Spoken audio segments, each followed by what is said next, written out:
Today on The Hookup, I'm going to walk you through every step of a simple DIY home automation project.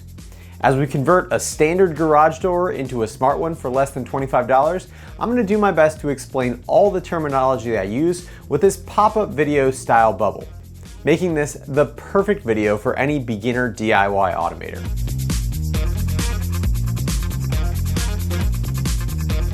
In my house tour, I mentioned that my smart garage door was my first DIY automation project, and that for the money, it's probably one of my most used smart home features. When I was first starting out, every YouTube video and tutorial that I watched was full of a bunch of terminology that I didn't really understand, and as a result, I fumbled around with a lot of failed protocols before finally figuring out what I was doing. This is the video that I wish existed when I was first starting out. This video is sponsored by PCBWay, a printed circuit board manufacturer. PCBWay offers full-featured PCB services, including PCB production of all types, assembly, and PCB design services. So whether you're a professional electrical engineer or a tinkerer, PCBWay can help you make your projects a reality. PCBWay is currently celebrating their 6th anniversary with some great sales, and as always, new customers are eligible for $5 off their first order, which makes your first order of 10 circuit boards basically free. Check out the links down in the description. To do this project, I'm going to use 4 different things. I'm going to explain more about what they are and why we need them later, but here they are. First is a Shelley One Wi-Fi smart relay. Second is a reed switch and a magnet. Third, a 12-volt AC adapter, and then just some thin wire. I want to definitely make clear that there are purpose-built smart garage door solutions available from companies like Moe's and ZemiSmart for not too much more than this project is going to cost. But the purpose of this video is to get familiar with some of the concepts of DIY smart home projects so you can get the gears turning in your head. Using a garage door for your first project is really nice because they're fairly standardized, meaning no matter what the brand, you're likely going to be able to find the same parts on your garage door opener. It's also nice that garage door opener circuits generally run on low voltage, meaning that there's a significantly lower electrocution risk, but we're still going to take proper precautions. On your garage door motor unit, you should be able to find some terminals on the back with wires attached to them. The most important thing for this project is to be able to determine which of these terminals causes your garage door to open. You can determine this by reading the manual or the labels on the unit, or by using a small length of wire to connect terminals together until the garage door opens. Once you've figured it out, you just need a way to connect those terminals using a command over the internet. And that's where the Shelley One comes in. Inside the Shelley One is a small Wi-Fi chip and microcontroller called an ESP8266 connected to a relay. The microcontroller is the brains of the device, and it runs a program that we call firmware that's installed by Shelly that makes it able to connect to their app and control the relay. A relay is essentially a remote-controlled switch. Inside of a relay, there's an electromagnet that, when activated, connects 2 terminals. A very important feature of the Shelley One is that it has a relay that has something called dry contact, which means even though you can power the Shelley One with mains AC current, like stuff that comes out of your wall outlets, or low voltage DC, the input and output of the relay are only connected to each other and will not provide any additional power. That means in this case that activating the relay will connect the 2 wires on the garage door, but it won't supply any additional voltage that could cause damage to your garage door. As I mentioned before, the Shelley One can be powered in a bunch of different ways, but since this is a beginner video, we're going to use the safest possible power source for the Shelley, 12 volts DC. To use the Shelley One with 12 volts, you're going to need to change the position of the jumper switch. A jumper is just a small piece of metal that connects 2 specific pins on a circuit board to select different options. In the case of the Shelley One, placing the jumper on the top 2 pins will activate 12 volt mode, while the bottom 2 pins are used for all other voltage types. This is probably the most difficult part of the project. A good pair of tweezers will make easy work of it, but in a pinch it can also be done with an uncoiled paperclip. When powering the Shelley One with DC current, the positive wire from the adapter goes to the terminal labeled N on the Shelley, and the negative wire goes to the terminal that's labeled L.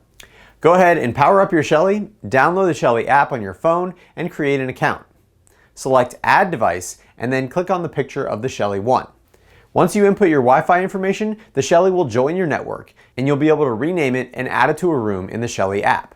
Once added, you'll notice that pressing the power button next to your new device will result in a nice click sound on the Shelley relay. That sound is the electromagnet turning the switch on and off, connecting the circuit between I and O terminals on the relay. If you were turning the power onto a light bulb or an outlet, this would be all you need. But since we're simulating a button press, we want the relay to turn on for a short time and then turn back off. Luckily, the Shelly has this functionality built into the app. So click on Timer and then Auto Off and set it to 1 second, which means when you press the button, the relay will turn on for 1 second and then back off, perfectly simulating a momentary button press. The other thing we want to do with our smart garage is monitor the open-close state of the door. We're going to do this with something called a reed switch. Inside of a reed switch is a really tiny wire that can be pulled with a magnet to complete the circuit inside. Reed switches come in two varieties, called normally open or normally closed. A normally open switch connects its two terminals together only when the magnet is close by, and a normally closed switch doesn't connect its terminals when there's a magnet nearby. For our application, we'll mount the reed switch in a fixed position near the garage door opener and then mount the magnet on the garage door chain so that it triggers our reed switch when the garage door is open and not when the garage door is closed. To connect the reed switch to the Shelly, just connect one wire on the SW terminal and one wire on the L terminal, which is where we plugged in the negative wire from the power supply. Then, to be able to monitor the state of the switch in the Shelly app, we need to change two settings. The first one is under Settings, Button Type, where we'll set the type to detached. This means that changing the state of the switch won't cause the relay to change states, which would be really bad since it would cause the garage door to immediately close every time that it was opened. And second, in the application settings, click on Input State and check the box that says Add Input State Identifier to the power button. Now, when the magnet is close to the reed switch, like it would be when the garage door is open, the Shelly app has a nice blue icon on the top portion of the power button. And when the garage door closes, the reed switch no longer completes the circuit and the power button on the Shelly app loses its blue coloration. Now that we've got everything working in theory, it's time to install it and test it out.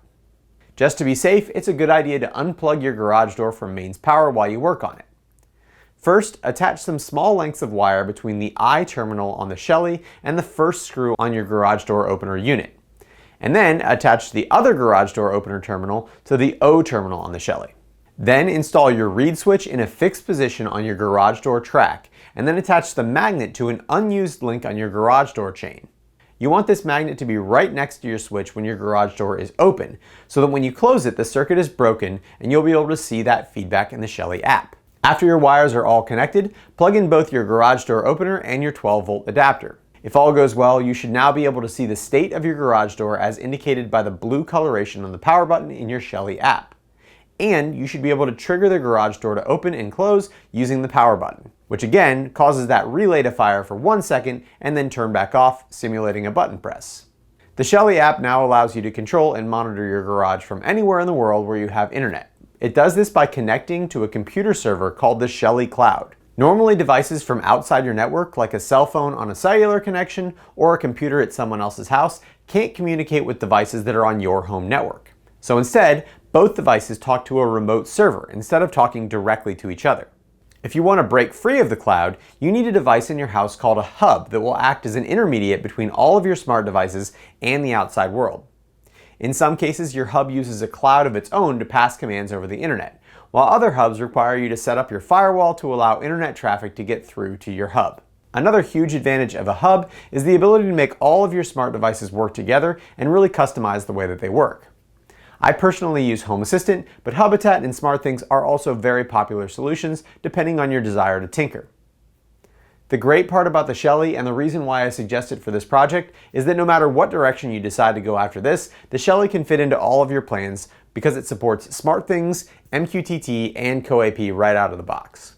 As always, if you need help on this project or any of my projects, leave a comment down below, or better yet, come visit us on the Hookup Home Automation Facebook group to get help not just from me, but thousands of other automators who have seen it all. This is a short video this week since I've been spending most of my time working on my patio renovation project. Phase 1 is now complete and Phase 2 is on a boat in 2 very large crates on its way to me from China. Stay tuned for at least one video about that project. Thank you to my awesome patrons over at Patreon for your continued support of my channel.